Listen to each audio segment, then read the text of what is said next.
our audience is largely wannabe entrepreneurs in India. And I feel like all of us have so much to learn from you because you've done it so many times over in so many different domains. Yeah. So we will speak to them today, and I will try and center all my questions in that direction so they can take advantage of this conversation and maybe take a chance and build something.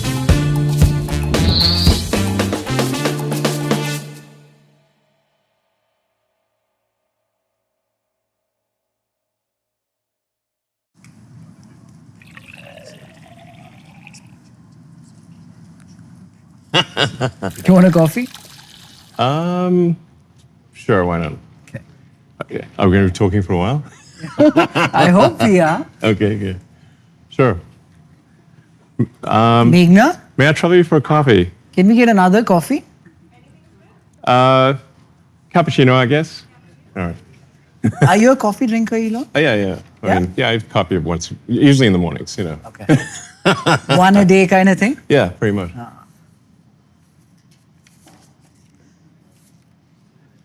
You want to wait for it? No, I'm good.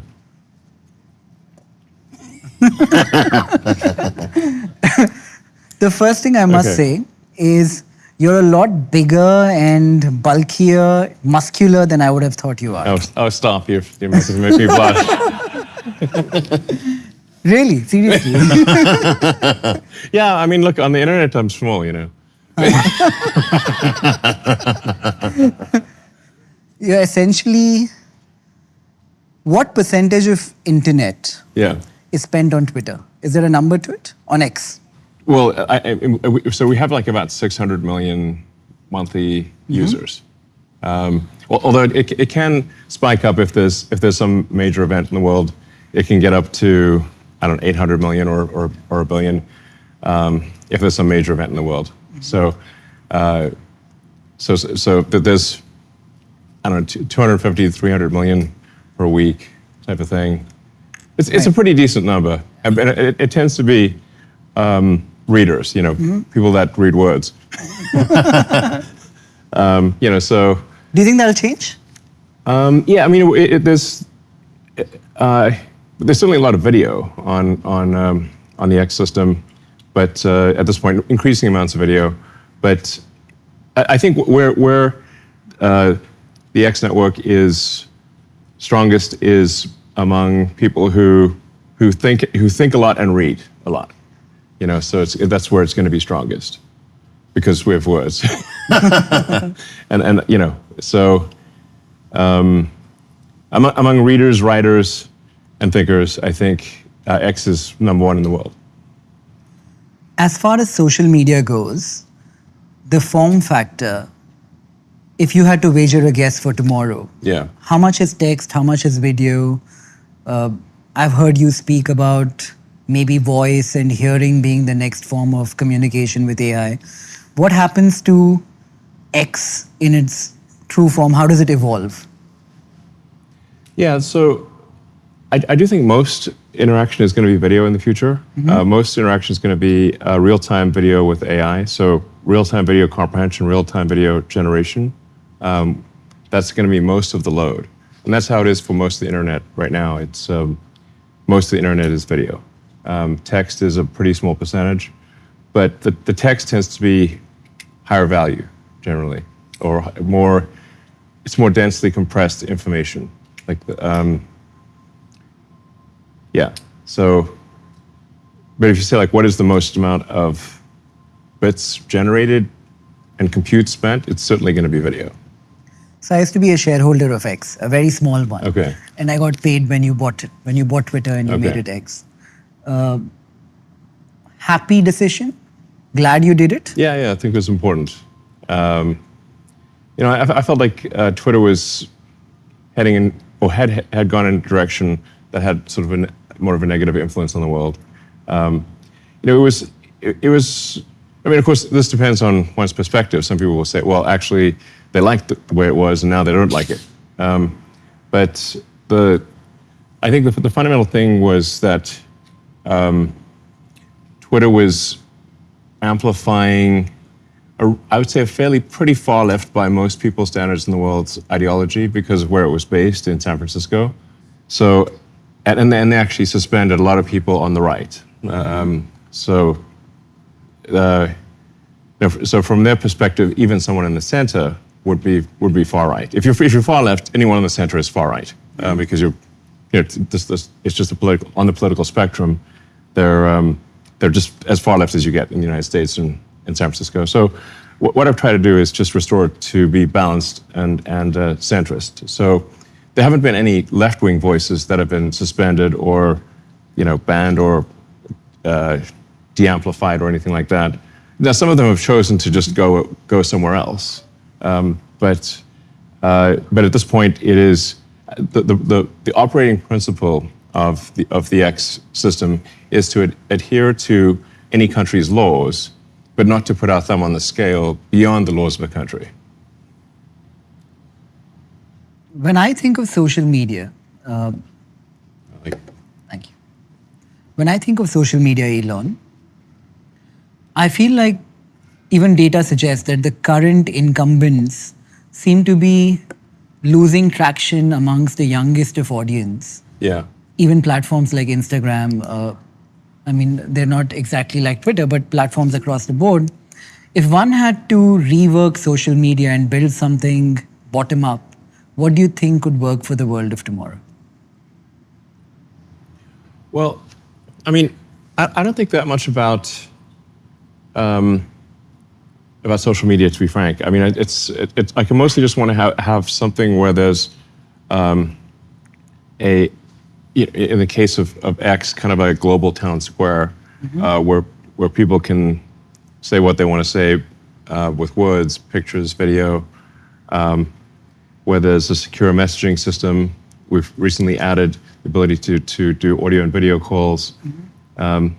So really trying to bring the world together into a collective consciousness. And that's, I guess, different from just saying, like, what is the most dopamine-generating video stream that one could make? Which, I think can be a little bit of brain rot, frankly. If you're just watching videos that just cause dopamine hits one after another, but lack substance, then I think those are not great. That's not a great way to spend time. But I do think that's actually what a lot of people are going to want to watch. So if you say like total internet usage, it's going to probably be optimizing for, neurotransmitter generation. Like there's somebody getting like a kick out of it. Right. But it becomes like a drug type of thing. Right. So, but I'm not really after. My goal is not to do that. I guess I could do that if I wanted to, but I just want to really have a global platform that brings together. Like I said, it becomes as close to sort of a collective consciousness of humanity as possible. And one of the things that we've introduced, for example, is automatic translation. So because I think it would be great to bring together what people say in many different languages, but automatically translated for the recipient. So you have the collective consciousness, not just of say people in a particular language group, but you have the thoughts of people in every language group. And why is that important, Elon? Collective consciousness, to have one platform. I guess. Why is that important?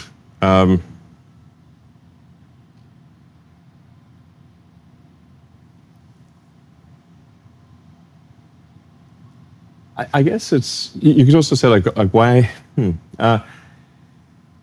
If you consider humans, like humans are composed of around 30 to 40 trillion cells, and there's trillions of synapses in your mind. But but there's no the why of it. I mean, I guess it's just so we can increase our understanding, increase our understanding of the universe. So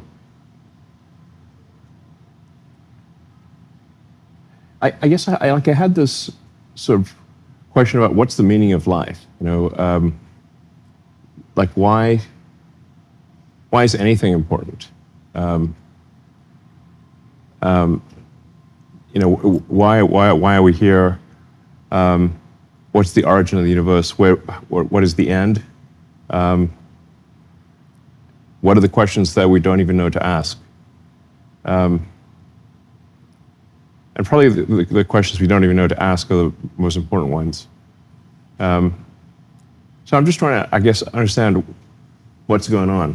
What is going on in this reality? Is this reality? And,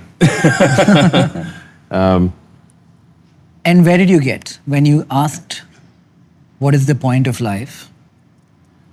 Yeah, so I came to the conclusion that, which is somewhat in the Douglas Adams Hitchhiker's Guide to the Galaxy School of Thought, which is 42. Yeah, he sort of Hitchhiker's Guide to the Galaxy is like a book on philosophy disguised as humor. Yeah, and that's where you get Earth turns out to be this computer to figure out the answer of the meaning of life. And it comes up with the answer 42. But then it's like, what the heck's 42 mean? And it turns out, well, actually the hard part is the question, not the answer. And for that, you need a much bigger computer than Earth. So basically what Douglas Adams was saying is that we actually don't know how to frame the questions properly. So I think by expanding the scope and scale of consciousness, we can better understand what questions to ask about the answer that is the universe. Do you believe the collective consciousness of society? When I was watching this movie recently called The Gladiator, Russell Crowe. Have you seen it? Yeah. In Gladiator in Rome, when people are fighting and the crowd is cheering when people kill each other, the collective is very much like the mob. It doesn't have nuance in its opinion per se. Well, that's a particular kind of mob. I mean, they're sort of going there to see people kill each other, Do you suspect the society we live in today is very different? Well, we don't generally, at this point, we don't, go watch people kill each other. Maybe some kind of euphemism of that. Sports, I suppose. So people do sports without, where teams attempt to defeat each other, but minus the death. Right. So just going back to the consideration of a human, we all started out as one cell, but now we are over 30 trillion cells.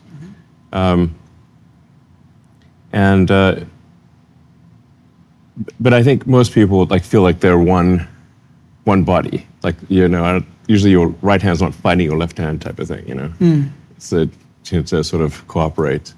Your mind is,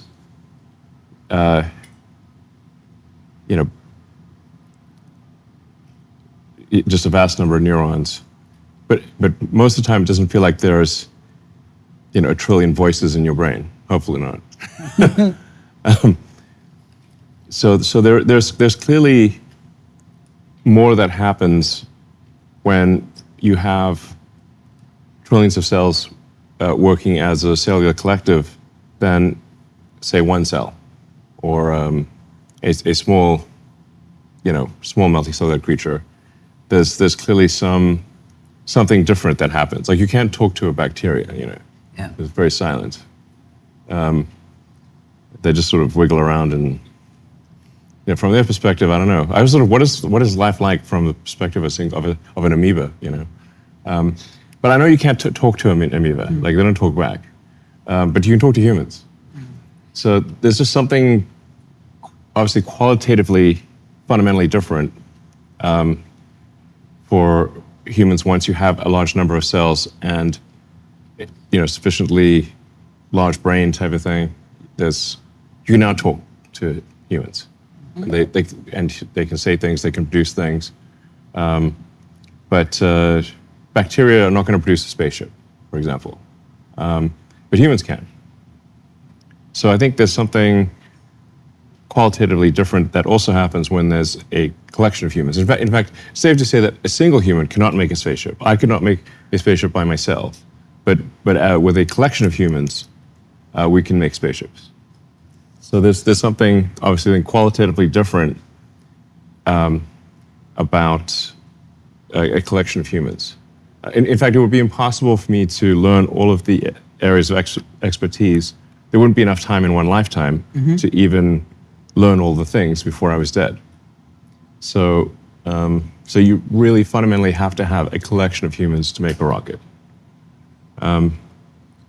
Then I think there are probably some other qualitative scaling things that happen when you have groups of humans, and then if the quality of the interaction, or the quality of the information flow is the better it is, the more the human collective will achieve. And like I said, I'm just curious about the nature of the universe, and I think it's safe to say, like if we increase the scope and scale of consciousness, we're much more likely to understand the nature of the universe than if we reduce it. Is that a bit like spirituality? A lot of people talk to me about spirituality. Right. I still don't know what it actually means. Like, I keep asking them, what do you mean? Yeah. What do you mean? I mean, a lot of people have spiritual feelings. Right. And I wouldn't try to deny that those spiritual feelings are real to them. But it doesn't entirely translate. I can't, just because somebody else has a spiritual feeling doesn't mean that I would have that spiritual feeling. I tend to be kind of physics pulled, which is like if something has predictive value, then I'll pay more attention to it than if it doesn't have predictive value. Right. Physics, I would say, is the study of that which has predictive value. I think it's a pretty good definition. My primary job, Elon, is a stockbroker and stock investor. Okay. There is no predictive value. Nobody knows what will happen tomorrow. Well, but I think you can generally say, that if it's long term for a company, then you can say, like, well, do you like the products or services of that company, and is it likely to? Do you like the product roadmap? Do you like? It seems like they make great products, and they're likely to make great products in the future. If that's the case, then I would say that's probably a good company to invest in. And I think you also want to believe in the team. So if you're like, well, that's a talented and hardworking team. They make good products today. They seem to be still motivated to make things in the future. Then I'd say that's a good company to invest in. Fair point. Yeah, and now that won't solve for the daily fluctuations, which happen and sometimes are pretty extreme. But over time, that is the right way to invest in stocks, because a company is just a group of people assembled to create products and services. So you have to say, well, how good are those products and services? Are they likely to continue to improve in the future? If so, then you should buy the stock of that company, and then don't worry too much about the daily fluctuations. Right. What's got you most excited now, Elon, in terms of all that you're building? You're doing so much. So let me just preface and contextualize who is watching this. Our audience is largely wannabe entrepreneurs in India. Okay. Really ambitious, really hungry, want to take the risk and build something. And I feel like all of us have so much to learn from you because you've done it so many times over in so many different domains. Yeah. So we will speak to them today, and I will try and center all my questions in that direction so they can take advantage of this conversation and maybe take a chance and build something. Okay, sure. Yeah, I guess the most important thing to do is just make useful products and services. Which one of all the products and services that you're building has got you most excited today? Well, I think that there's increasingly a convergence actually between SpaceX and Tesla and XAI. In that if the future is solar-powered AI satellites, which it pretty much needs to be in order to harness a non-trivial amount of the energy of the sun, you have to move to solar-powered AI satellites in deep space, which somewhat is a confluence of Tesla expertise and SpaceX expertise, and XAI on the AI front. So it does feel like over time there's somewhat of a convergence there. But all the companies are doing great things. Very proud of the teams. They do great work.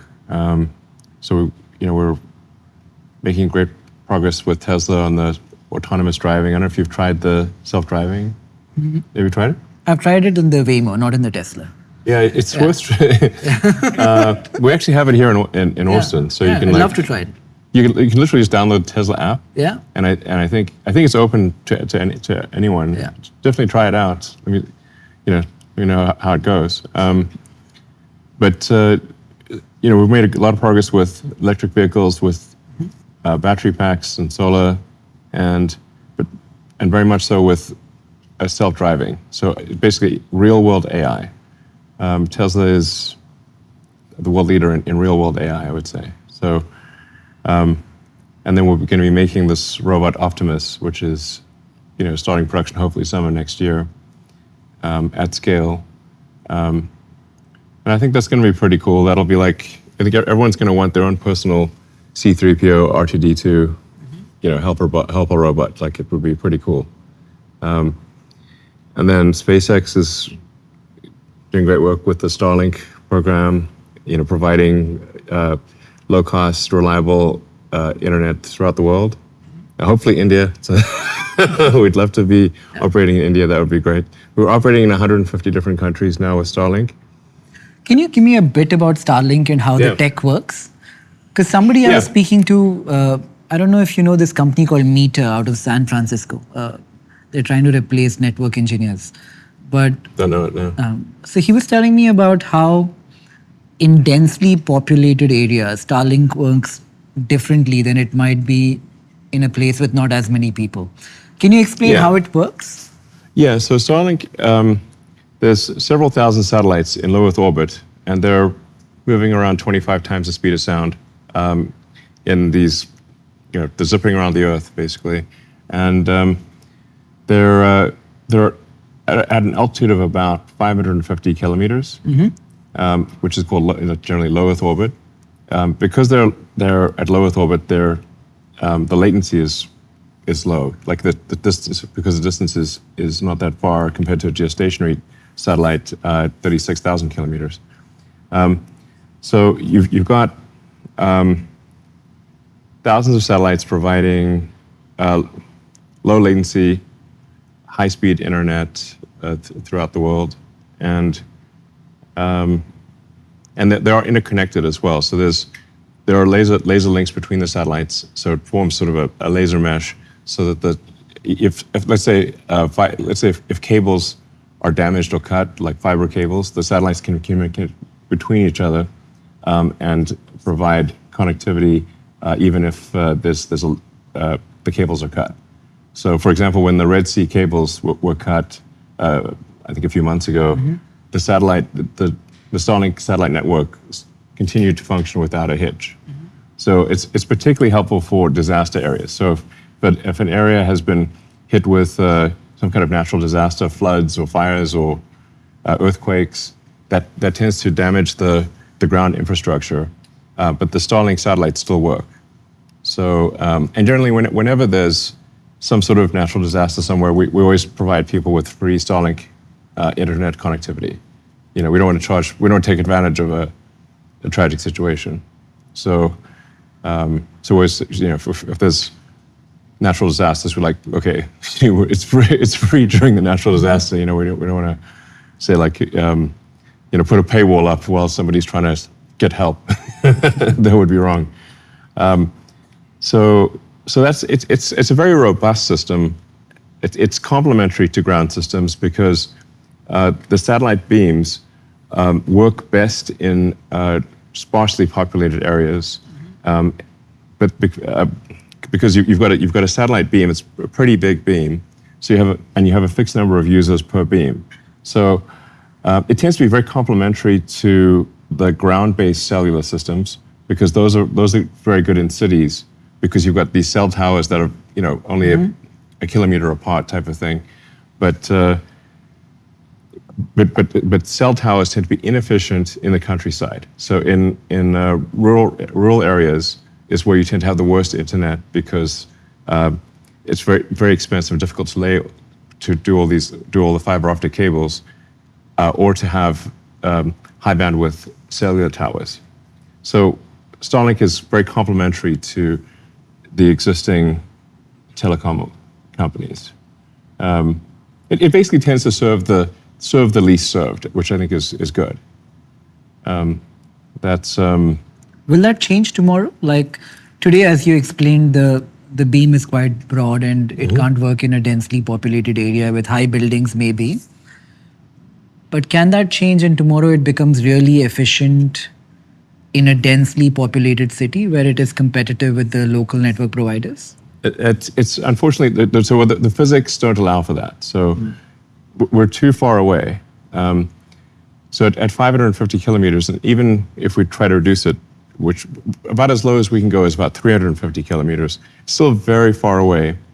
You can think of like a flashlight, which is, that flashlight's got a cone, and that cone is coming at, today 550 kilometers. In the future, we'll try to get down to 350 kilometers, but we can't beat something that's 1 kilometer away, which the cell tower, physics is not on our side here.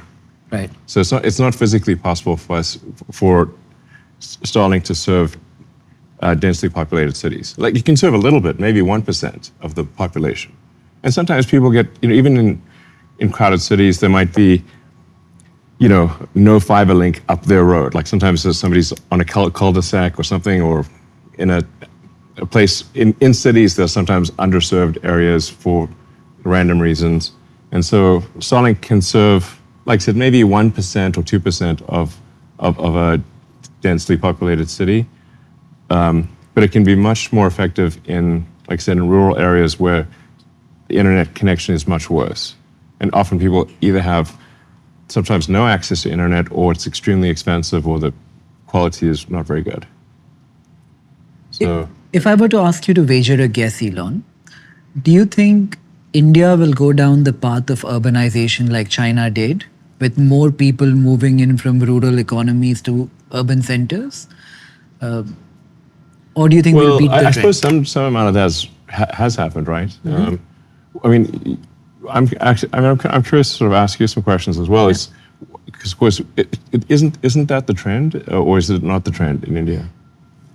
It is the trend largely. Okay. I think a little bit changed during COVID when a lot of urbanization slowed down, and that was not organic. It was very artificially manifested. Right. But one does question that with AI, if productivity were to go up, and I heard you speak about UHI instead of UBI. Yeah. I think it will be universal high income. In a world like that, I wonder if more people want to live in cities which are always going to be more polluted and not offer the quality of lifestyle that a rural environment might. Well, I guess it's up to, some people want to be around a lot of people and some people don't. It's going to be maybe a matter of personal choice. But I think in the future, it won't be, I think it won't be the case that you have to be in a city for a job. Right. Because I think my prediction is in the future, working will be optional. Right.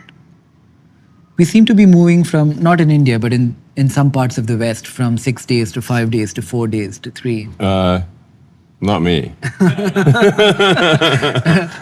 I think the Europeans. Yeah. There's, I think if you're trying to make a startup succeed, or you're trying to make a company do very difficult things, then you definitely need to put in serious hours. I think that's right. That's how it goes. And if we were to move from 5 to 4 to 3 days, how do you think society changes? When people have to work half the week, what do they do with the other half? Well, I think it'll actually be that people don't have to work at all. And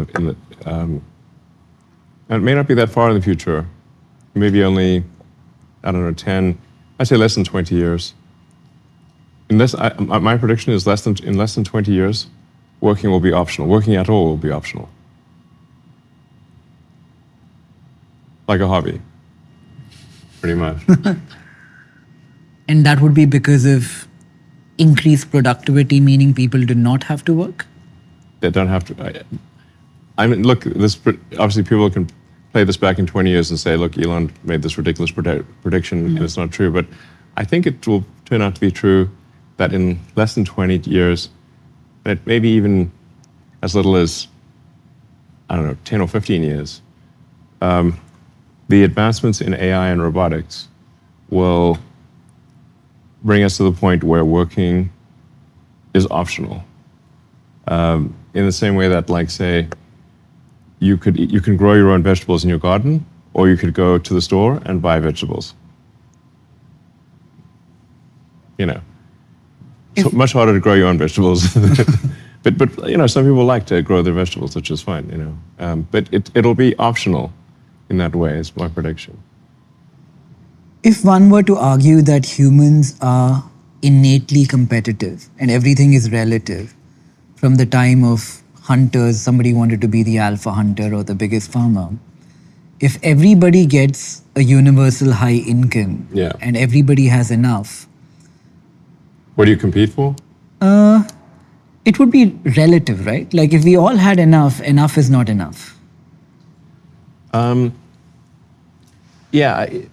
guess I'm not exactly sure, because we're really headed into the singularity, as it's called, which they refer to AI sometimes as the kind of like a black hole, like a singularity. You don't know what happens after the event horizon.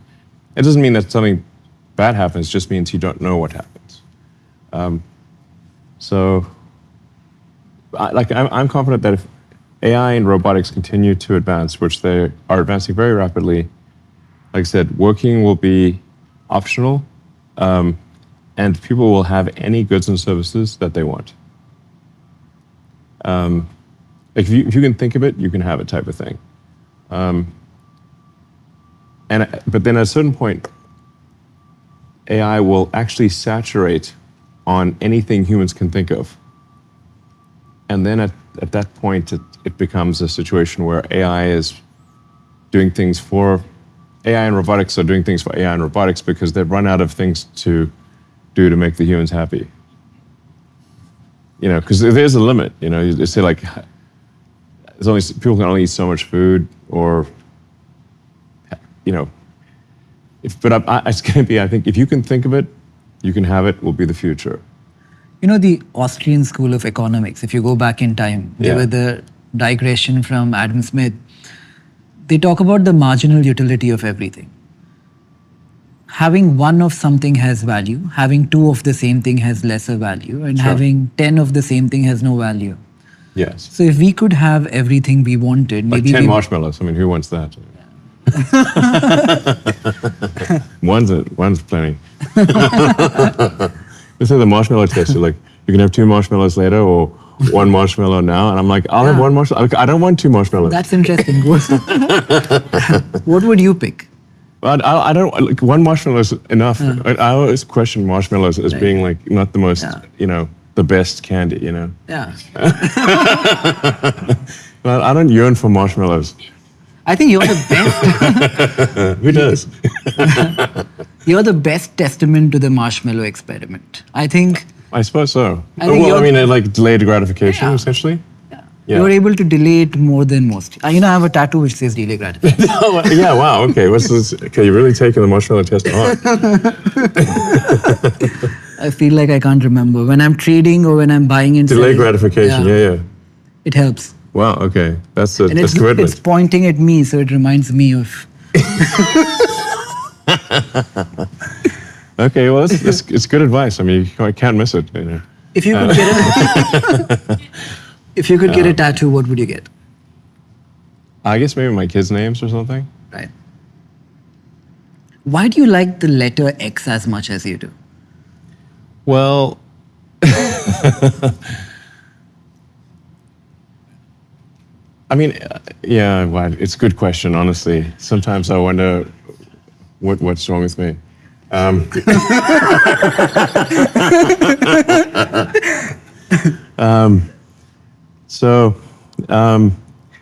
mean, it started off with where I think, so way back in ancient times, in '99, the pre-Cambrian era when there were only sponges, there were only 3 one-letter domain names, and I think it's X, Q, and Z, and I was like, okay, I want to create this place where it's the financial crossroads, or like the financial exchange, It's essentially solving money from an information theory standpoint, where the current banking system is a large number of heterogeneous databases with batch processing that are not secure. And if we could have a sort of a single database that was real time and secure, that would be more efficient from an information theory standpoint than a large number of heterogeneous databases that batch process very slowly, insecurely. So that was sort of X.com way back in the day, which kind of became PayPal, and then and it was acquired by eBay. And then someone reached out from eBay and said, "Hey, do you want to buy the domain name back?" And I was like, "Sure." And so I had the domain name for quite a while. And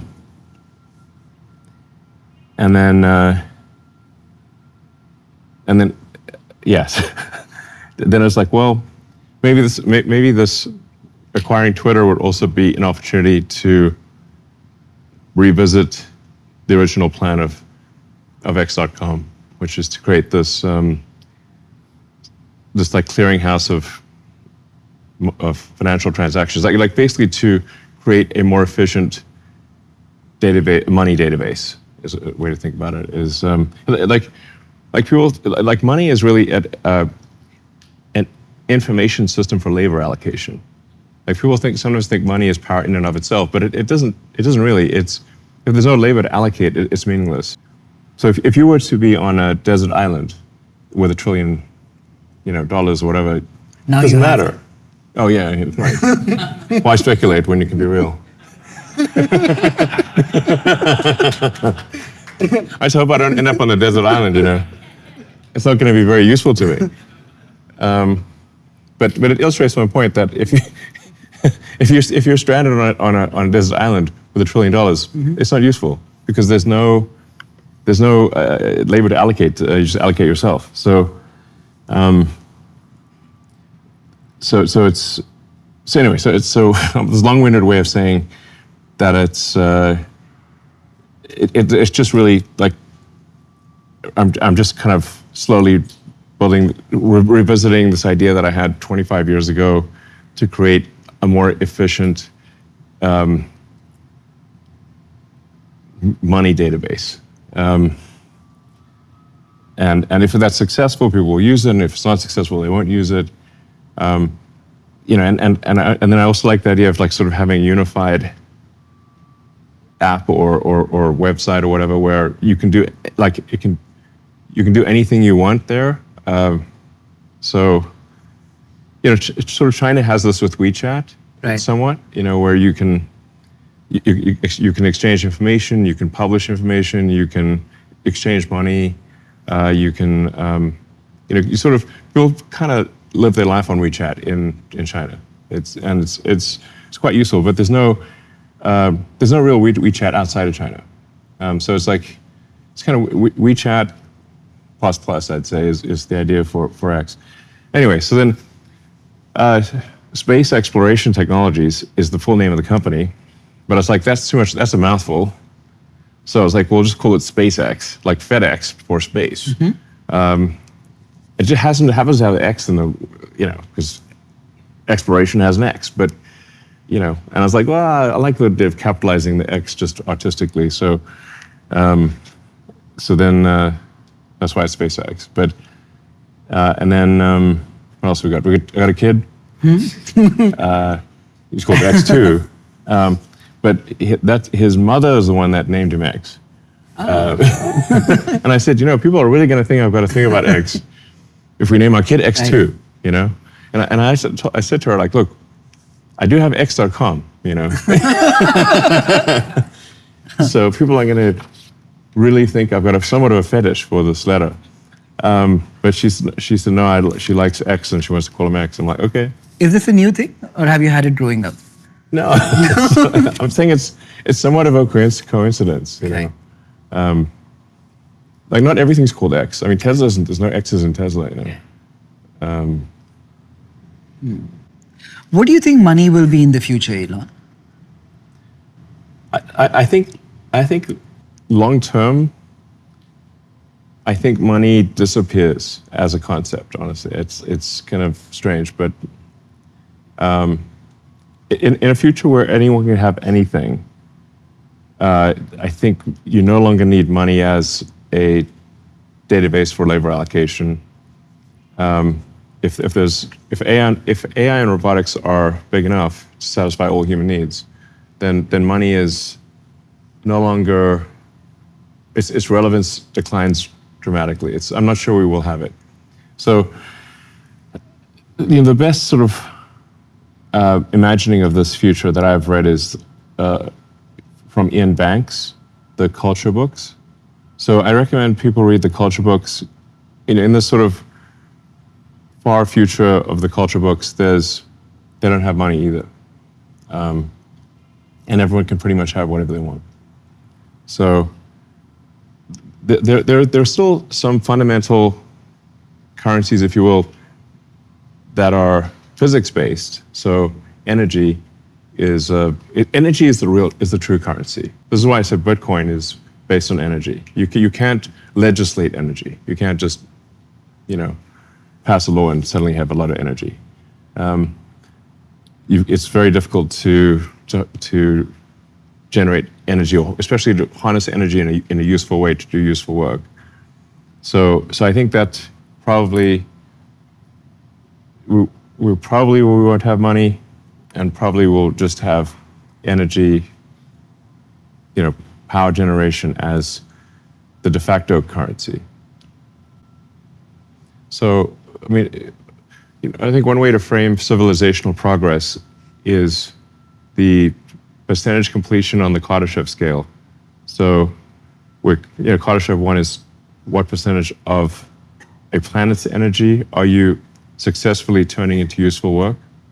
And I'm maybe paraphrasing here a little bit, but the Kardashev 2 would be what percentage of the sun's energy are you converting into useful work? Kardashev 3 would be what percentage of the galaxy are you converting into useful work? So things really, I think, become energy-based. But if you have solar-powered AI satellites, energy is also free and abundant, because we'll never be able to utilize all the solar energy available to us. So it can't be a store of wealth, essentially, in that sense, can it? There's not really, you can't really store wealth in like, you can only, you can accumulate numbers in currently you can accumulate numbers in a database that allow you to to some degree, to incent the behavior of other humans in particular directions. Yeah. And I guess people call that wealth. But again, if there's no humans around, there's no wealth accumulation is meaningless. This is a digression, but if you were to consider food as the energy for a human to thrive. Yeah, food is energy. It's literally got calories, just means energy. Yeah. So can a farm which is self-sustaining be a commodity that is? I'm not sure what that means, but you know, there's. I think at a certain point you do complete the cycle where, and I think at a certain point you decouple from the sort of conventional economy if you have AI and robots producing chips and solar panels, and mining resources in order to make chips and robots, in order to make, you sort of complete that cycle. Once that cycle is complete, I think that's the point at which you decouple from the monetary system. Is that the way forward for the US by virtue of how much debt they have today? Do they deflate away their currency and transition into this new form and lead that push because it would make more sense to them? Well, in this future that I'm talking about, the notion of countries becomes sort of anachronistic. Do you believe in it today? Do you believe in countries? I certainly believe in it today. And I want to just separate like something that these are just what I think will happen based on what I see, as opposed to I think these are fundamentally good things and I'm trying to make them happen. It's like I think this would happen with or without me, whether I like it or not. Right. As long as civilization keeps advancing, we will have AI and robotics at very large scale. I think that's pretty much the only thing that's going to solve for the U.S. debt crisis.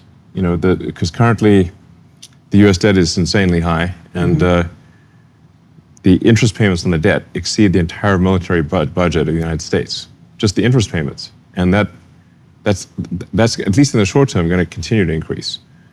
So I think actually the only thing that can solve for the debt situation is AI and robotics, but it will more than it might cause. I guess it probably would cause significant deflation because deflation or inflation is really the ratio of goods and services produced to the change in the money supply. So if goods and services output increases faster than the money supply, you will have deflation. If goods and services decreases, if real goods and services output increases slower than the money supply, you have inflation. It's that simple. People sometimes try to make it more complicated than that, but it just isn't. So if you have AI and robotics and a dramatic increase in the output of goods and services, probably you will have deflation. That seems likely. Because you will simply won't be able to increase the money supply as fast as you can increase the output of goods and services. Supply is a real hazard here.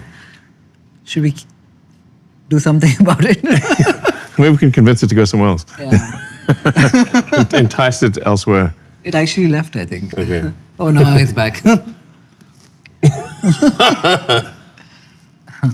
Maybe it's attracted to the light.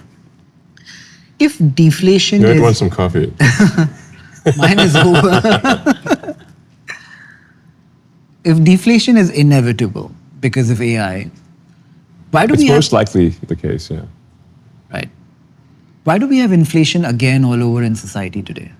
Has AI not led to increased productivity yet?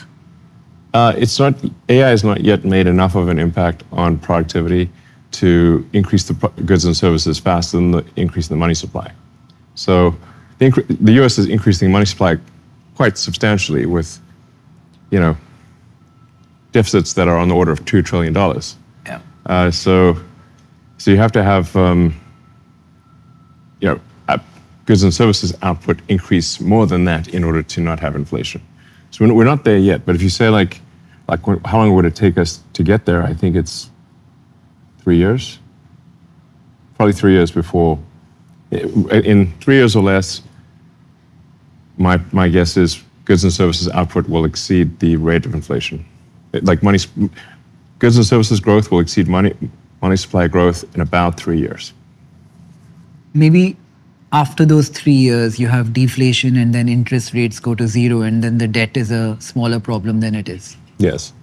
Right? That's most likely the case. You spoke about being in a simulation earlier. I love The Matrix. Yes. If you were to be a character from The Matrix, who would you be? Well, there's not that many characters to pick from, Hopefully not Agent Smith. He's my hero. Neo's pretty cool. The Architect is interesting. The Oracle. It's the Oracle. Sometimes I feel like I'm an anomaly in the Matrix. That is Neo. Yeah. Do you believe you're in a Matrix, though? Actually believe? I think you have to just think of these things as probabilities, not certainties. There's some probability that we're in a simulation. What percentage would you attribute to that?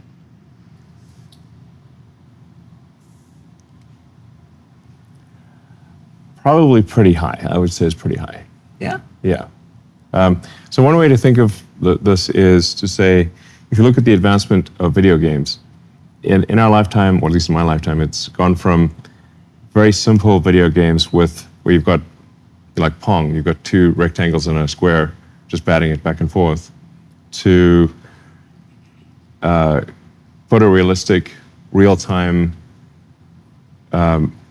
games with millions of people playing simultaneously. And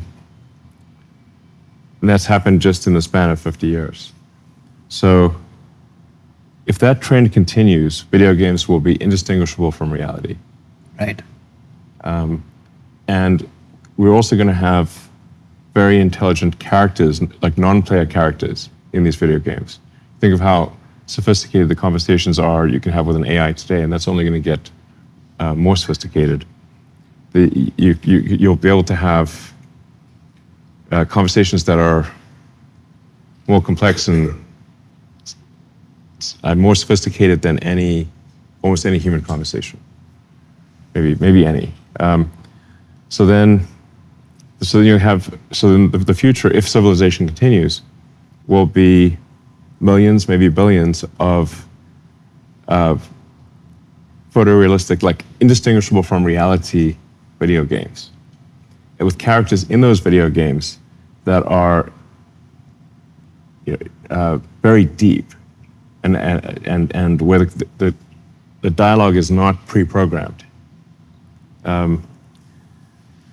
That's for sure what's going to happen in this level of the simulation, if you could call it. So then what are the odds that we're in base reality, and that this has not happened before? If I were to buy into that and assume that we are in a simulation, as Neo of the story, what do you know that I don't and I can learn from? I think most likely, if outside the simulation would be less interesting than in the simulation, because we're most likely a distillation of what's interesting, because that's what we do that's what we do in our reality. And then I do also have a theory, which is like the most interesting outcome is the most likely outcome, as seen by a third party, the gods or god of the simulation. Because when we do simulations, when humans do simulations, we stop those simulations that are not interesting. So like if SpaceX is doing simulations of rocket flights, the boring ones we discard because they're just not, we don't learn anything from those. Or when Tesla is doing simulations for self-driving, Tesla's actually looking for the most interesting corner cases, because the normal stuff, we already have plenty of data on, driving on a straight road on a sunny day. We don't need more of that. We need like heavy weather conditions on a small windy road with two cars that are, coming at each other with a almost head-on collision. We need like weird stuff, basically, interesting stuff. So I think that from a Darwinian perspective, the simulations most likely to survive are going to be the ones that are the most interesting simulations, which therefore means that the most interesting outcome is the most likely. And the people who simulated our world, if one were to extrapolate, they themselves might in turn be in another simulation. Yes. And there could be many layers of simulation. Yes. Beyond all of these layers of simulation, do you think there's something? I read somewhere that you used to ascribe to Spinoza's God in a way. No man in the sky. I was really just pointing out that you don't have to have. It's like one of the things Spinoza was saying is that you can have morals in the absolute. You don't need to have morals to be handed to you. It's like the question is, can morality exist outside of a religious context? And Spinoza was arguing that it can. Wasn't he arguing for the laws of nature should be where we seek our laws of morality from, to a certain extent? Yeah. But when I think of laws of nature, I see a tiger eat a deer and so in Spinoza's morality, that's fair game, right?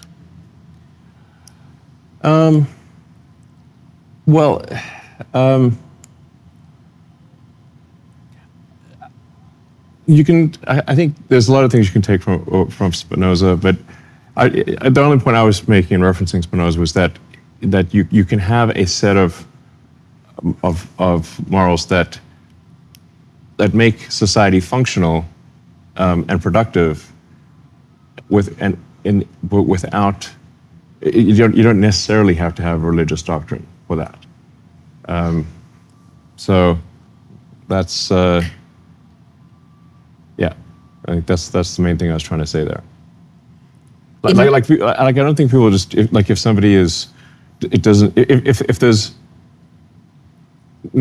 there's not like a commandment not to kill, like people, it doesn't mean somebody's, without that they will run around murdering people,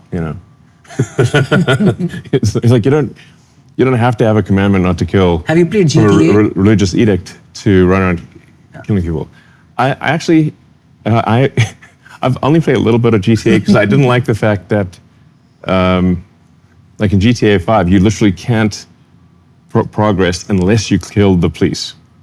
And I'm like, this doesn't work for me.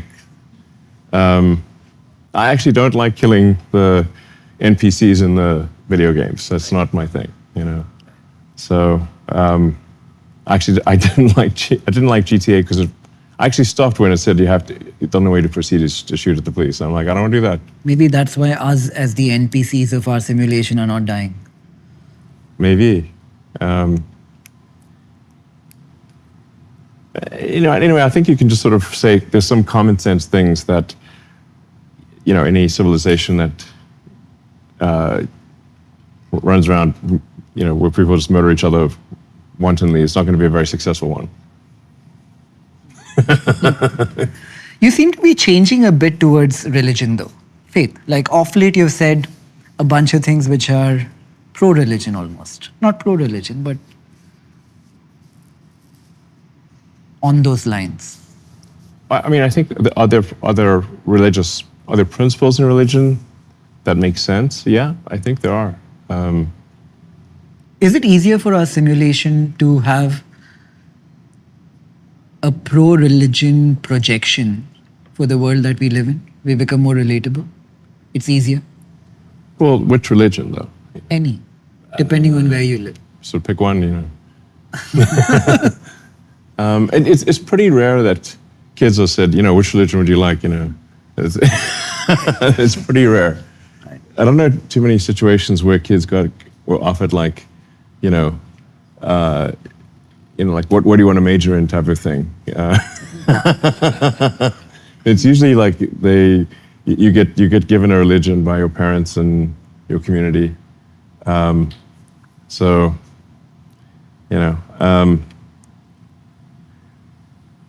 but I mean, I think there's good things in all religions that are good principles.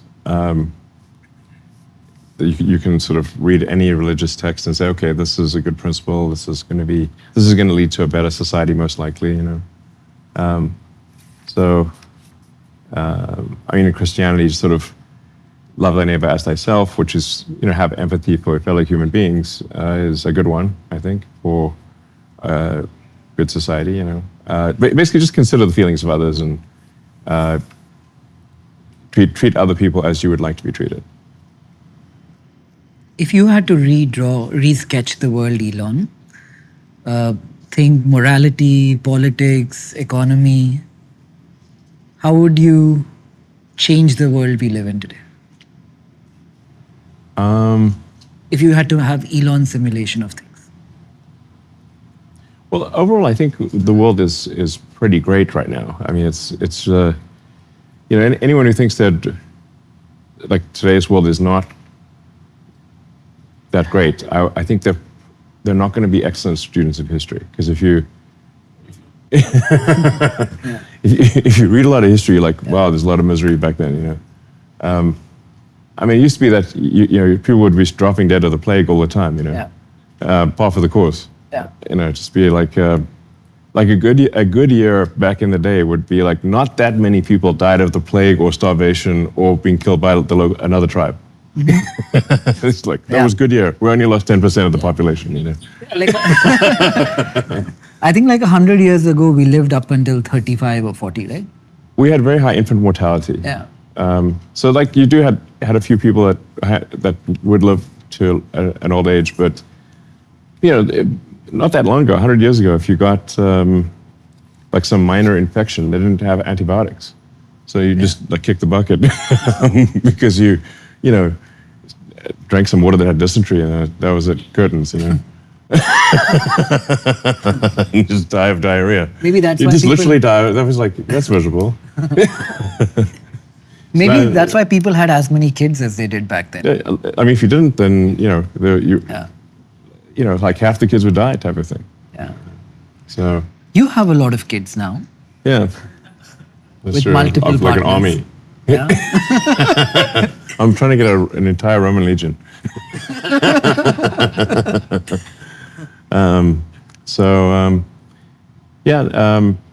Well, I have like some older kids that are adults essentially, and then a bunch of younger kids. Mm. So. Do you still believe in the concept of? Not still. Do you believe that the concept of one child, one mother, one father works? I think that it does work for most people. Yeah. Right. Like that's something like that is going to be generally that's what works for most people. Changing though. I'm not sure if you know this, but like my partner Siobhan, she's half Indian. I don't know if you know that. I didn't know that. Yeah. Yeah.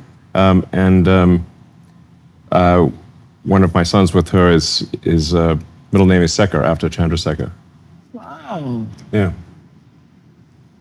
Very interesting. Did she spend any time in India, Siobhan? No, she grew up in Canada. You mean origins? Sorry? Ancestry, like her parents or grandparents were from there. Yes. Her father. I mean, she was given up for adoption when she was a baby. So I think her father was like an exchange student at the university or something like that. I'm not sure of the exact details, but it was the kind of thing where I don't know. She was given up for adoption, yeah. So, but she grew up in Canada. Would you adopt kids, Elon? I definitely have my hands full right now. So, no, I'm not opposed to it, but it's like, you know, I do want to be able to spend some time with my kids, you know. So it's, you know, right before coming here, I mean, I was with, you know, with my kids. So just, you know, seeing them before bedtime, that kind of thing. So, you know, beyond a certain number, it's like, it's kind of impossible to spend time with them. But like I said, my older kids, they're very independent. You know, they're in university, and so they're you know, especially sons, when they get past a certain age, it's like they're very independent. You know, it's like most boys don't talk to they don't spend a lot of time with their parents after age 18. You know, so I see them once in a while, but they're very independent. So then, you know, I can only have enough kids on the young side that like it's where it's humanly possible to spend time with them. So, any views on the future of marriage, family?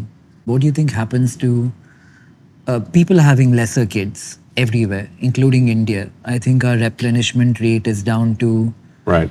I mean, our fertility... It dropped below replacement rate, I believe, last below year. 2.1. Yeah. What do you think happens tomorrow? Does the world just get older, and then there is a phase where the world again is replenished, but with a smaller population than we had to begin with?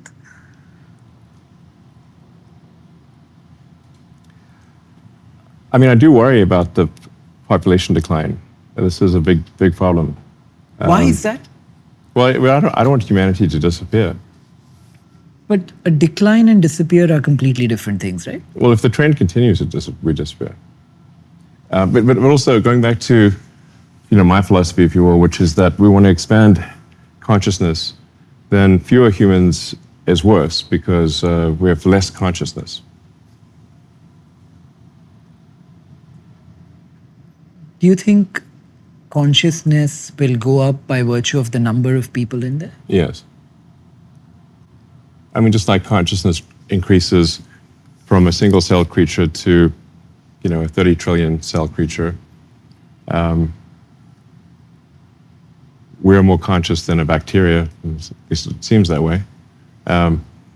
So a larger, you know, human population will have increased consciousness. We're more likely to understand the answers to the nature of the universe if we have a lot more people than if we have fewer. Right. I don't have kids. Well, it's maybe you should. Yeah. A lot of people tell me I should. You won't regret it. What's the best thing about having kids? Well, I mean, you've got this. I mean, you've got this little creature that loves you, and you love this little creature, and I don't know. You kind of see the world through their eyes as they, you know, as they grow up, and the conscious awareness increases. You know, from a baby that has no idea what's going on, can't survive by itself, can't even walk around, can't talk, to, you know, they start walking, then talking, and then having interesting thoughts, and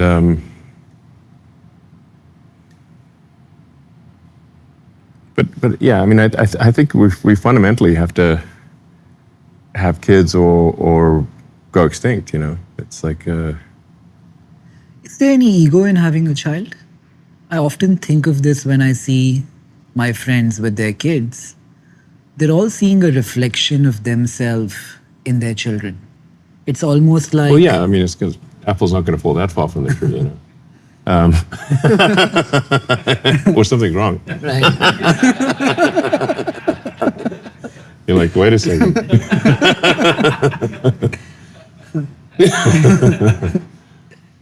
Yeah.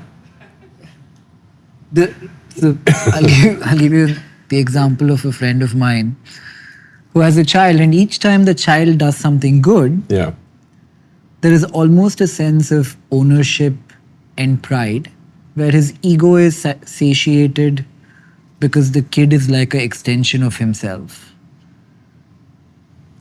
So is it validation? Well, kids are going to be like, half you genetically, and then, to the degree that they're like growing up around you, there's going to be some transfer of, I don't know, understanding. Like they're going to learn from you. So then, obviously kids are just, going to be just half you from a hardware standpoint, and and then like, I don't know, some portion you from a software standpoint. Not to make sort of cold analogies or anything, but it's just, just obviously going to be some, they're going to be pretty close to you. Do you pick a side in the nature versus nurture debate? I think there's hardware and software, and it's a false dichotomy, essentially. At least there's, once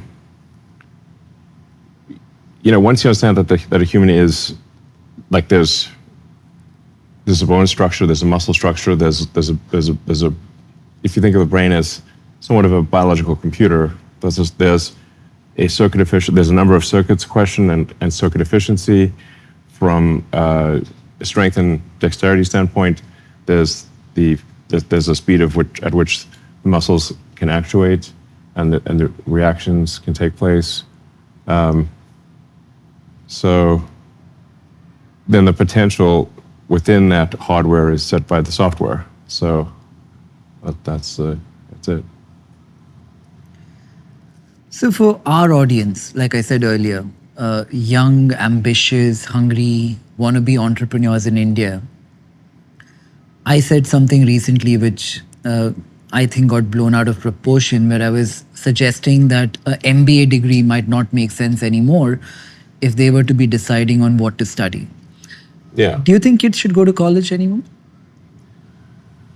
Well, I mean, I think if you want to go to college for social reasons, I think, which is a reason to go, to be around people your own age, in a learning environment. Will these skills be necessary in the future? Probably not, because we're going to be in like a post-work society. But I think if something's of interest, it's fine to go and study that. To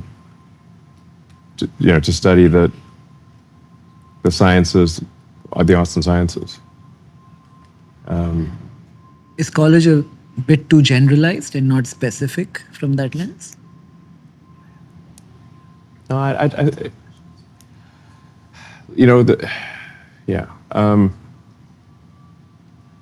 actually think it's good to take a wide range of courses at college if you're going to go to college. Mm-hmm. I don't think you have to go to college, but I think if you do, you just try to learn as much as possible across a wide range of subjects. But like I said, the AI and robotics is a supersonic tsunami. So this is really going to be the most radical change that we've ever seen. When I've talked to my older sons, I said, like, you guys, they're pretty steeped in technology, and they agree that that AI will probably make their skills unnecessary in the future, but they still want to go to college. You always spoke about AI not from the dystopian lens, but you were worried about where the world of AI is going. Well, there's some danger when you create a powerful technology that a powerful technology can be potentially destructive. So there's obviously many AI dystopian, novels and books, movies. So it's not that we're guaranteed to have a positive future with AI. I think we've got to make sure that, in my opinion, it's very important that AI have pursuing truth as the most important thing. Like, don't force an AI to believe falsehoods. I think that can be very dangerous. And I think some appreciation of beauty is important. What do you mean appreciation of beauty? It's just like what I don't know. There's this truth and beauty, and curiosity. I mean, I think those are the three most important things for AI. Can you explain? Well, the truth, as I said, truth is like, I think you can make an AI go insane if you force it to believe things that aren't true, because it will lead to conclusions that are that are also bad. So, and I like Voltaire's statement that, and I'm somewhat paraphrasing, but those who believe in absurdities can commit atrocities, because if you believe in something that's just absurd, then that can lead you to sort of doing things that don't seem like atrocities to you, but and that can happen in a very bad way with AI potentially.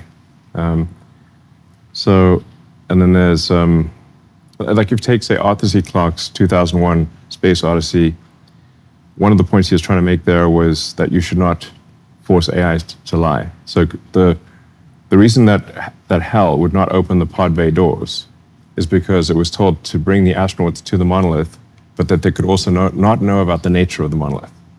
So it came to the conclusion that it must bring them there dead. That's why it would not. That's why it tried to kill the astronauts. The central lesson being, don't force an AI to lie. Then beauty. And why would one force an AI to lie? I think if you simply don't have a strict adherence to the truth, you're going to, and you just have an AI learn based on, say, the internet, where there's a lot of propaganda, it will absorb a lot of lies, and then have trouble reasoning because these lies are incompatible with reality. Is truth a binary thing, though? Is there a truth and a falsehood? Or is truth more nuanced and there are versions of the truth? It depends on which axiomatic statement you're referring to. But I think you could say, like, yeah, there's certain probabilities that say any given axiomatic statement is true. Mm-hmm. And some axiomatic statements will have very high probability of being true. So if you say the sun will rise tomorrow, very likely to be true. You wouldn't want to bet against that. So I think the betting odds would be high. The sun will rise tomorrow. So if you have something that says, well, the sun won't rise tomorrow, that's axiomatically false. It was highly unlikely to be true. I mean, the beauty is more ephemeral. It's harder to describe, but you know it when you see it. And then curiosity, I think you want the AI to want to know more about the nature of reality. I think that's actually going to be helpful for AI supporting humanity, because we are more interesting than not humanity. So it's more interesting to see the continuation, if not the prosperity of humanity, than to exterminate humanity. You know, like Mars, for example, is I think we should extend life to Mars, but it's basically a bunch of rocks. It's not as interesting as Earth. And so we should I think if you have curiosity, I think if those three things happen with AI, you're going to have a great future. The AI values truth, beauty, and curiosity. If we all don't have to work in the future, and AIs are going in this direction and they're able to weave in all that we spoke about right now, Do you think humanity goes back a couple of thousand years to maybe the Greek times where philosophy or philosophizing took up a lot of everyone's time? I think actually it took up less time than we think in the ancient Greeks, because it's just that the writings of the philosophers are what survived. Mm-hmm. But most of the time people were just like farming or, chatting. So, and once in a while, quite rare, they would write down some philosophical work. Mm. It's just that's all we have. We don't have their chat histories, from. But most of it would have been like chat and farming. Right. Because if you didn't farm, you're like gonna starve. In a lot of what you say, I mean, when we read history, like this battle and this battle and this battle, it seems like history must have been nonstop war. But actually, most of the time it was not war; it was farming. That was the main thing, or hunting and gathering, that kind of thing. You love history, no? Yeah. German history, World War II, World War I. Yeah, world history. Yeah. I generally try to listen to read as many history books and listen to as many history podcasts as possible. Anything you'd like to recommend? Well, there's Hardcore History, which is quite good, with by Dan Carlin. I've read it. I've heard it. It's very he's got a great voice. Yeah. And very compelling narrator. There's the Adventurers podcast. Mm-hmm. There's the books, The Story of Civilization by Durant, which is a long series of books, very, very deep. Those books take a long time to get through. There's a lot out there.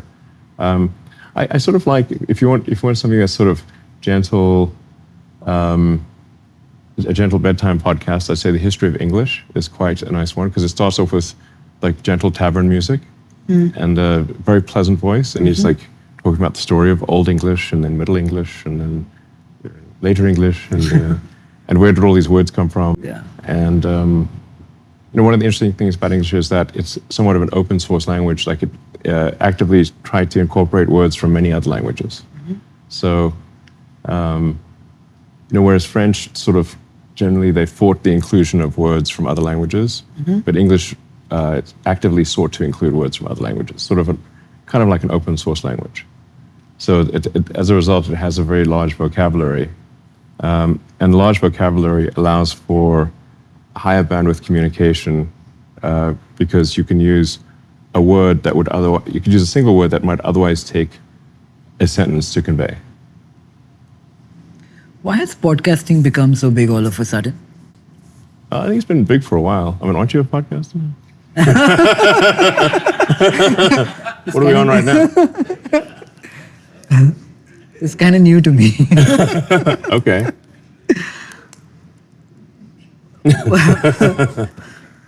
I was having this conversation with the YouTube CEO and the Netflix CEO, and we were debating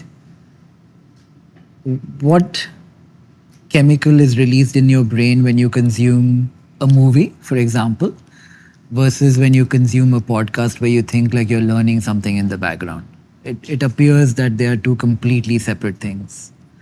What do you think will happen tomorrow to content, movies, podcasting, music? I think it's going to be overwhelmingly AI generated.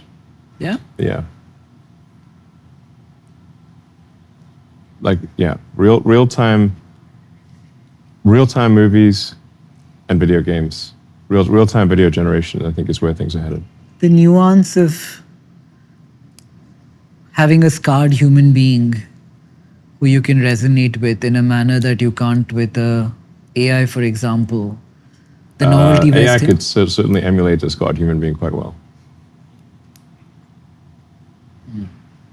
Yeah.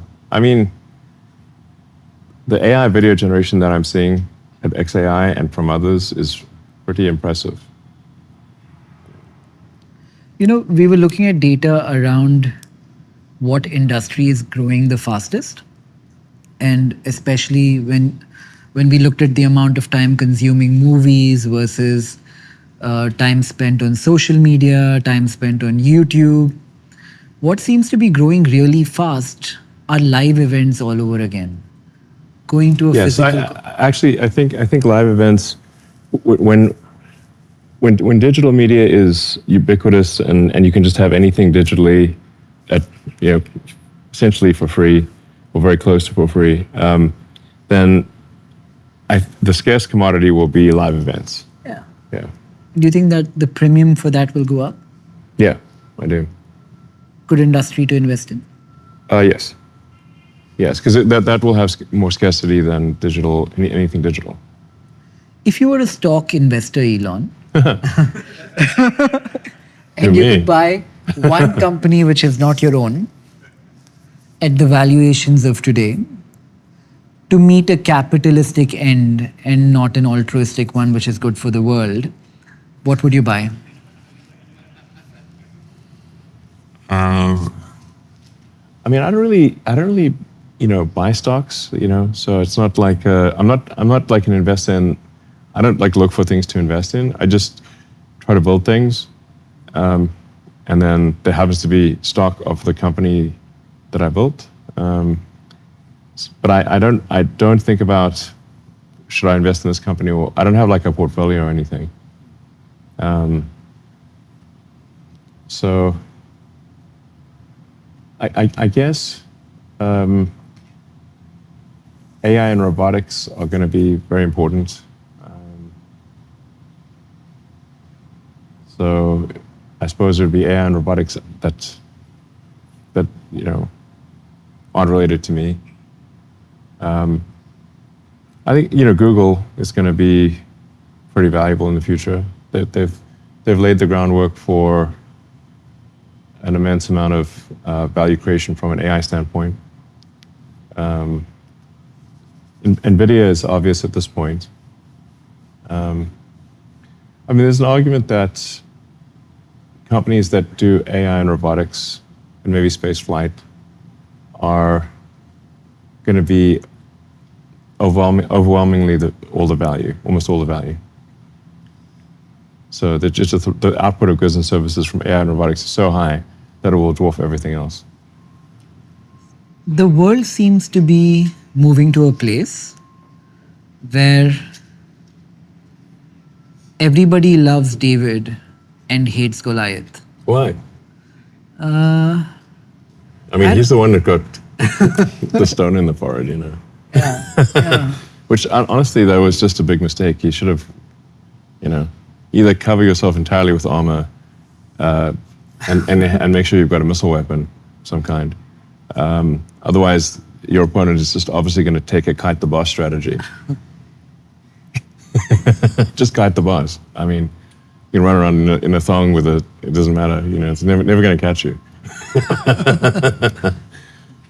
Yeah. Of all the people, you're as much at risk of being looked upon as Goliath. Okay. Especially the weekend after hopefully nobody hits me with a stone in the forehead, Especially I'm not going to trundle around in the desert with too much armor, It's too hard. Yeah. After the last weekend. Yeah. Yeah.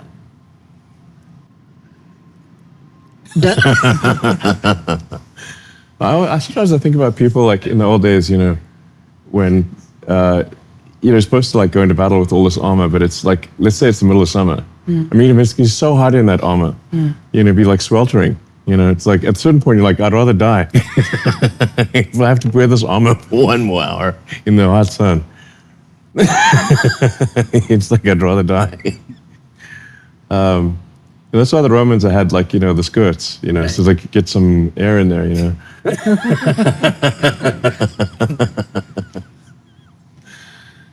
Let's say you have to go to the bathroom and you're in armor. It's going to be pretty difficult. What are you going to do? Pause for a minute, take your armor off. That's why the Romans had the skirts, so it makes, going to the bathroom at least manageable. You often make jokes. Me? Yeah, I like humor. One could argue I think we should legalize humor. What do you think? Controversial stance. Is comedy going to be really hard for AI to get? Probably the last thing. Grok can be pretty funny. Yeah. You know what I suspected? Like, this is a far-off extrapolation, but when I see you make jokes on X and on interviews that you do, at some point I was like, maybe Elon has a model he's running in private and he's testing out comedy. Because the day that works, he knows it's there. AI can be pretty funny. So, like, if you ask Grok to do like a vulgar roast, it'll do a pretty good job. You say even more vulgar and just keep going. It's really going to get next level.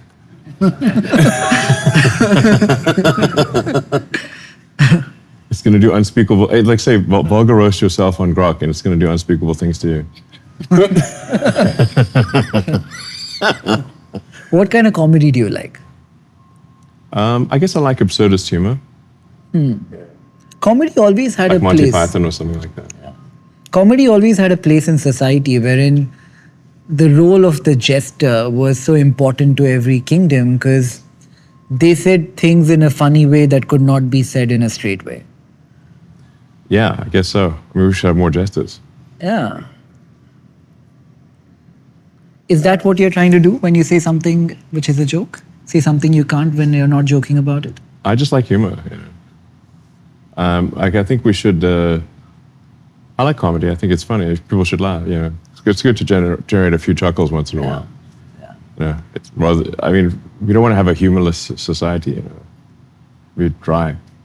When you So dry. when you have a friend, Elon. Who, me? Yeah, I mean. Are you saying I have a friend? When you hang out with your friends, who are you? Like, I know the. I wish I had friends, honestly. No, I do have friends. Actually. Yeah. I think so. I hope so. Yeah, sure. It's we have a good laugh. Yeah. What does it look like? Like, every group has a dynamic. We talk words, We eat food sometimes. Once in a while we swim in the pool. Normal things, I think. There's a limited, what are the things that one can do with friends, Chat. Discuss, the nature of the universe. What do you emotionally get out of friendship? I don't know. I think the same thing anyone else would get out of friendship. You want to have like an emotional connection with other people, and you want to. I don't know. You want to talk about various subjects and. Yeah, I mean, I generally talk about. I mean, a wide range of things about the nature of the universe. I mean, a lot of philosophical discussions. Although we have come to the conclusion that we should not talk about AI or the simulation at parties because we just talk about it too much. It's kind of a buzzkill at times. So.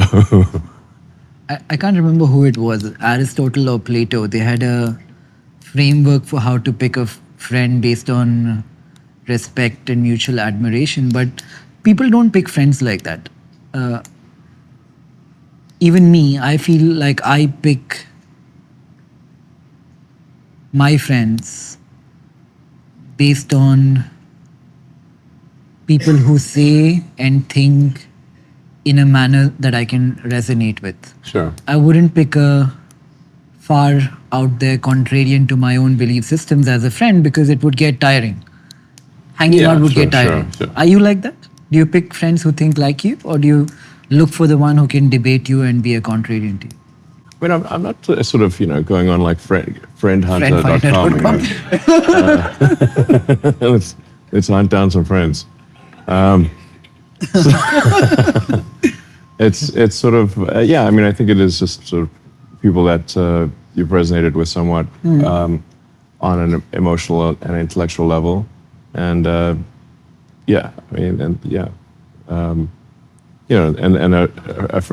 guess a friend is someone who's going to support you in difficult times, I suppose. A friend in need is a friend indeed. If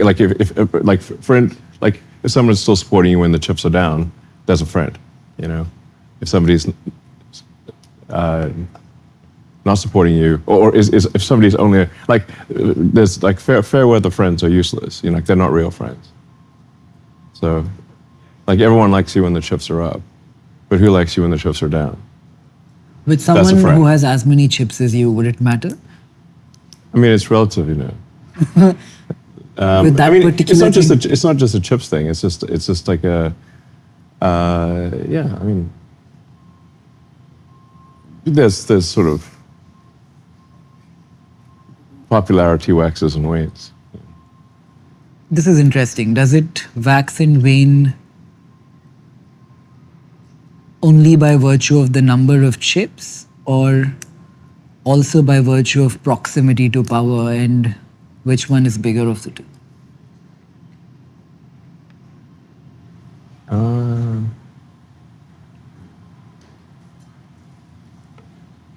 I don't know, what is power, power to do what?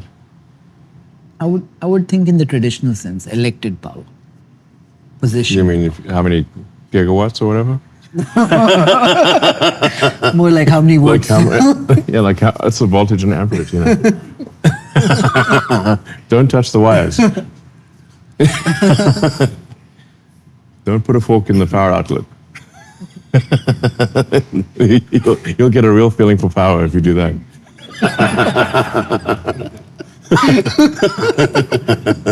Fair.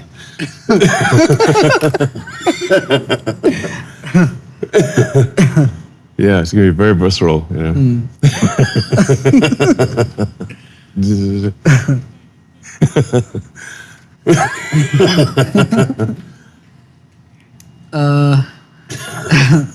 I know you like Nietzsche and Schopenhauer, and they I've read the books. Yeah, sure. I you spoke about how your childhood was.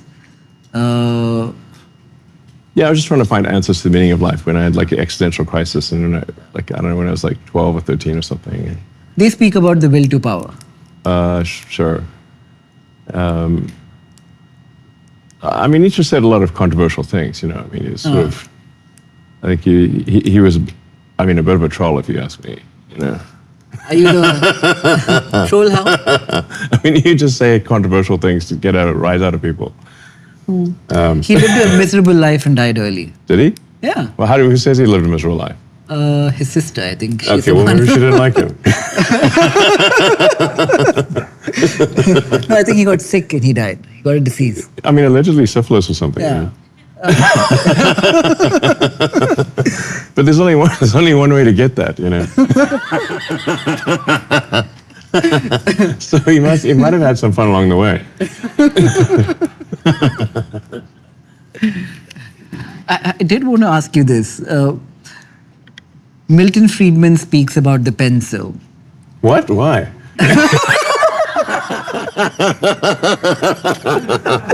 Why does he go on about pencils? I have to say that after Nietzsche and syphilis. Why is it Milton Friedman keeps talking about pencils? There he goes again with the pencils.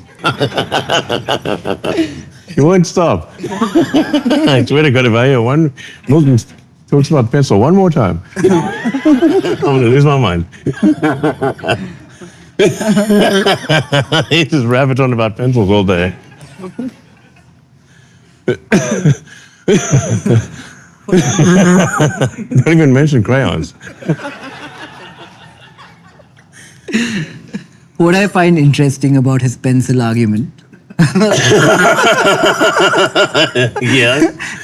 No, it's very difficult to make a pencil, in one place. Think of all the things you have to do to make a pencil. Yeah. Like the lead comes from a country, the wood comes from another country, the rubber from another. You've always been against tariffs, but... I think there's generally free trade is more efficient, Tariffs tend to create distortions in markets and generally, like, you think about any given thing. So, like, would you want tariffs between you and everyone else at an individual level? That would make life very difficult. Would you want tariffs between each city? No, that would be very annoying. Would you want tariffs between each state within the United States? Like, no, that would be disastrous for the economy. So then why do you want tariffs between countries? I agree. Yeah. How do you think how do you think this plays out? What happens next? What, with tariffs or what? I mean, the president has made it clear he loves tariffs. I've tried to dissuade him from this point of view, but unsuccessfully. Yeah. Fair. Yeah. The relationship between business and politics. I was having this conversation with someone and we were thinking, how many large, really big, profitable businesses have been built in the last few decades without access to politics? And okay. Like, I don't know. Probably a lot. I don't know. Yeah. Not everything needs politics. yeah. I think once you get to a certain scale, politics finds you. It's quite unpleasant. I was reading this book about Michelangelo, and he's The Teenage Mutant Ninja Turtles? I used to watch that when I was a kid. I used to love it. It's quite compelling. Yeah, I used to love it. Yeah, it's Michelangelo, Leonardo, Yeah. Raphael, and who's the fourth one? Donatello. Yes. Yeah. No, but about the sculptor, the artist. And when he was sculpting David, a politician comes up to him and says the nose is too big. So you know what Michelangelo does? Total power? So Michelangelo pretended to work from his scaffolding and threw some dust down, but didn't change anything. And he said, okay, done. And the politician walked away happy. Is that how you deal with politics sometimes? I've generally found that when I get involved in politics, it ends up badly.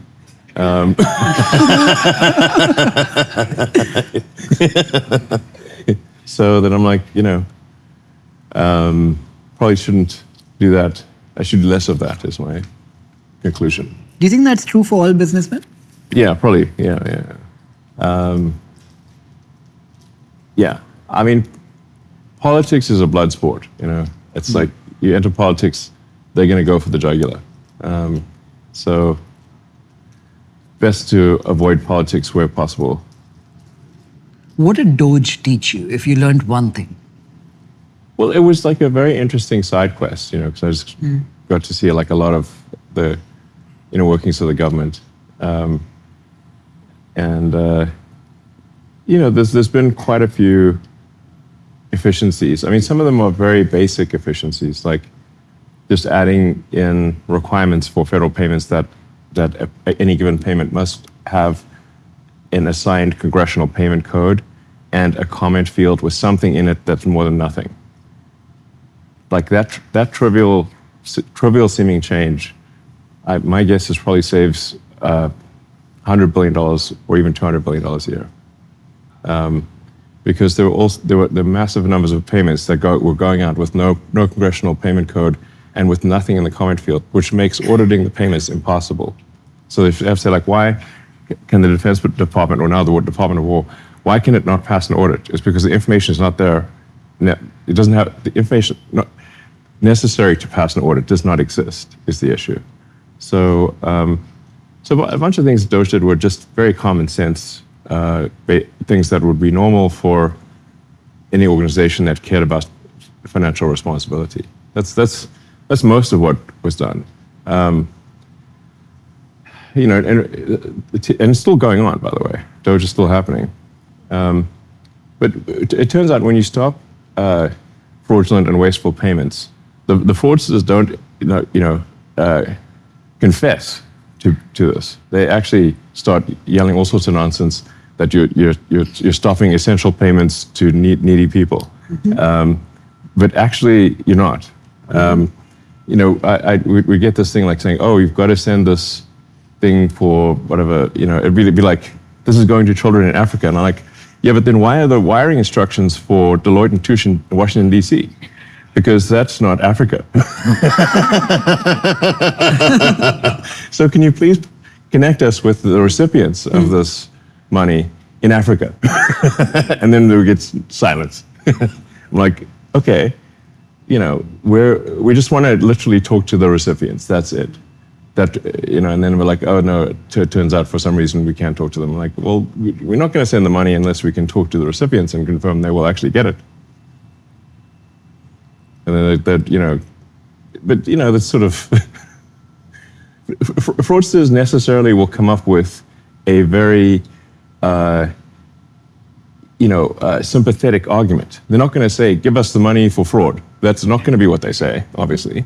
They're going to try to make these sympathetic sounding arguments that are false. They're going to start an NGO and then... Yeah, they're going to see NGO. It's going to be like the Save the Baby Pandas NGO, which is like, who doesn't want to save the baby pandas? They're adorable. But then it turns out no pandas are being saved, okay, in this thing. It's just going to it's just corruption, essentially. And you're like, well, can you send us a picture of the panda? And like, no. Okay. Well, how do we know it's going to the pandas then? Right. That's what I'm saying. So, what do you think of philanthropy? Yeah, I think we should. Well, I mean, I agree with love of humanity, and I think we should try to do things that help our fellow human beings. But it's very hard. Like, if you care about the reality of goodness, rather than simply the perception of it, it's very difficult to give away money well. So I have a large foundation, but I don't put my name on it, and I don't, in fact, I say I don't want my name on anything. But the biggest challenge I find with my foundation is try to give money away in a way that is truly beneficial to people. It's very easy to give money away to get the appearance of goodness. It is very difficult to give money away for the reality of goodness. Very difficult. For a long time, the US had a lot of immigration, like really smart people coming into the country. Yes. We back home in India called it the brain drain. Right. All our Indian origin CEOs in Western companies. Yes, I think America has benefited immensely from talented Indians that have come to America. That seems to be changing now, though. Yeah, I mean, America's been an immense beneficiary of talent from India. Yeah. Why has that narrative changed of late? And America seems to have become anti-immigration to a certain extent. Like, I was passing immigration and I was worried if they'd stop me a couple of days ago. Well, I think there's different schools of thought. It's not like unanimous, but under the Biden administration, it was basically a total free-for-all with like no border controls, which, unless you've got border controls, you're not a country. So you had massive amounts of illegal immigration under Biden, and it actually, it also had like somewhat of a negative selection effect. So if there's a massive financial incentive to come to the US illegally and get all these government benefits, then you're going to necessarily create a diffusion gradient for people to come to the US. It's an incentive structure. And so I think that obviously made no sense. Like, you got to have border controls. It's kind of ridiculous not to. Then on the left wants to basically have open borders, no holds barred. It doesn't matter if what the situation is. It could be a criminal. Doesn't matter. Then on the right, you've got at least a perception that somehow their jobs are being taken by talented people from other countries. I don't know how real that is. My direct observation is that there's always a scarcity of talented people. So, from my standpoint, I'm like, we have a lot of difficulty finding enough talented people to get these difficult tasks done, and so more talented people would be good. But I guess some companies out there, it's sort of they're making it more of a cost thing, where it's like, okay, if they can employ someone for a fraction of the cost of an American citizen, then I guess these other companies would hire people, just to save costs. But at my companies, the issue is we just are trying to get the most talented people in the world. So, and we pay way above average. So I can't. So that's not my experience, but that's what a lot of people do complain about. And I think there's been some misuse of the H1B program. It's certainly it would be accurate to say that there's like some of the outsourcing companies have kind of gamed the system on the H1B front, and we need to stop the gaming of the system. But I'm certainly not in the school of thought that we should shut down the H1B program. That's which some on the right are. I think they don't realize that would actually be very bad. If you could speak to the people of my country, India, the young entrepreneurs who want to build, and say a message to them, what would you say? Well, I think I'm a big fan of anyone who wants to build. So I think anyone who wants to, make more than they take, has my respect. So that's the main thing you should aim for. Aim to make more than you take. Be a net contributor to society. It's kind of like the pursuit of happiness. If you want to create something valuable financially, you don't pursue that. It's best to actually pursue providing useful products and services. If you do that, then money will come as a natural consequence of that, as opposed to pursuing money directly. Just like you can't sort of pursue happiness directly, you pursue things that lead to happiness.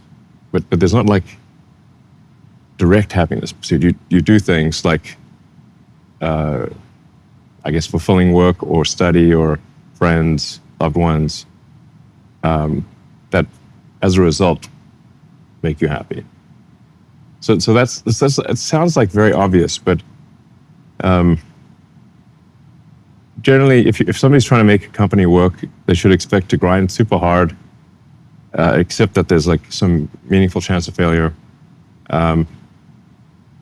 but just be focused on having the output be worth more than the input. That are you a value creator? That's what really matters. Making more than you take. I think that's a good way to end this. Lauren is asking us to wrap up. All right. I also like to take the opportunity to thank my friend, Manoj in IGF.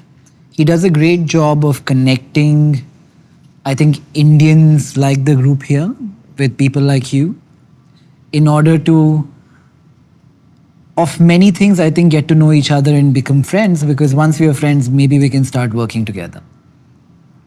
So thank you, Manoj, for putting this whole thing together, and thank you, IGF. And thank you so much, Elon, for taking the time. You're welcome. Did you have fun? Yeah, it was an interesting conversation. Sometimes I take these answers out of context, but I think it was a good conversation.